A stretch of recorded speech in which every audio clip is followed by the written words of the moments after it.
ایک دفعہ کی بات ہے کہ بہت پرانے وقتوں میں ایک غریب چارلس رہا کرتا تھا اور ساتھ میں اس کی بیوی بھی تھی، اور اتنے زیادہ غریب تھے کہ بعض دفعہ کھانے کو کچھ نہیں ہوتا تھا تو وہ جنگلی جڑی بوٹیاں کھا کر گزارا کرتے تھے۔ اس کی کوئی اولاد نہ تھی، دونوں میاں بیوی بہت غریب تھے اور چارلس سارا دن لکڑیاں کاٹتا اور شہد بیچتا تھا جس سے اس کی گزر اوقات ہوتی۔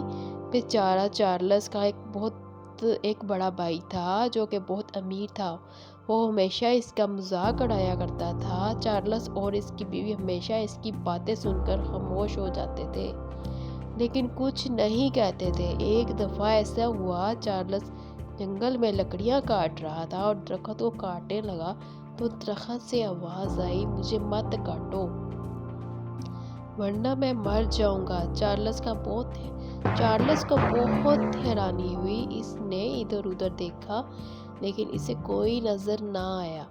اس نے پھر درخت کو کاٹنا چاہا لیکن پھر وہی آواز آئی۔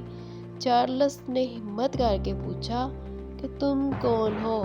درخت سے آواز آئی، "میں ایک جن ہوں، مجھے اس درخت کے اندر قید کر دیا گیا ہے۔ اگر تم کاٹو گے تو میں مر جاؤں گا، اگر تم مجھے بچا لو تو جو چاہو گے وہ تمہیں ملے گا۔"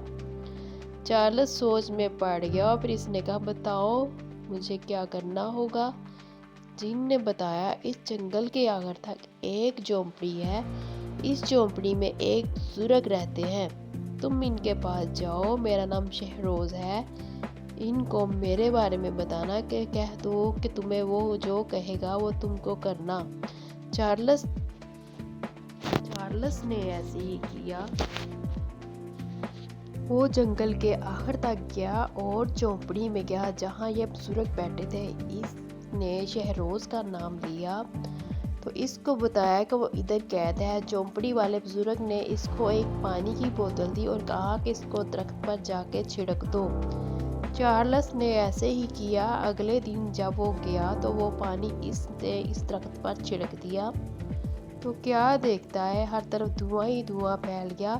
تھوڑی دیر بعد جب دھواں ختم ہوا تو اس میں سے ایک جن نظر آیا اور جن نے کہا کہ "میں ایک نیک جن ہوں، اس لیے مجھے اس بزرگ نے بچایا ہے۔ اب میں نے تم سے وعدہ کیا تھا کہ تم جو مانگو گے تمہیں ملے گا، اب مجھے بتاؤ تمہیں کیا چاہیے۔"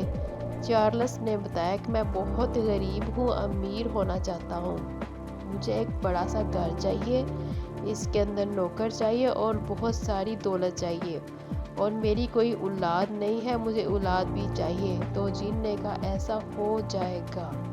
پھر جن نے اپنے جادو کے زور سے وہیں جنگل کے اندر ایک بہت بڑا محل بنا دیا اور اس کے اندر چلنے پھرنے والے نوکر چاکر اور ہر چیز جو دنیا کی اس کے اندر اس نے بنا دی اور بہت ساری دولت دی اس کو، اور ایک بیج دیا۔ اس نے کہا، "اس بیج کو تم اپنے گھر میں باغ میں بو دو، اس بیج کو تم زمین میں دبا دو، جب اس میں سے پودا نکلے گا تو تمہیں اپنی اولاد مل جائے گی۔"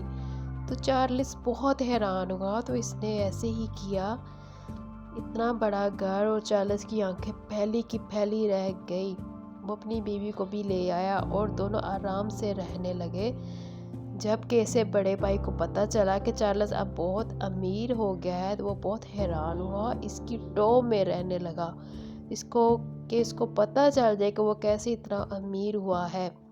چارلس کے قصے دور دور تک پھیل گئے، حتیٰ کہ بادشاہ تک بھی اس کی خبر پہنچ گئی۔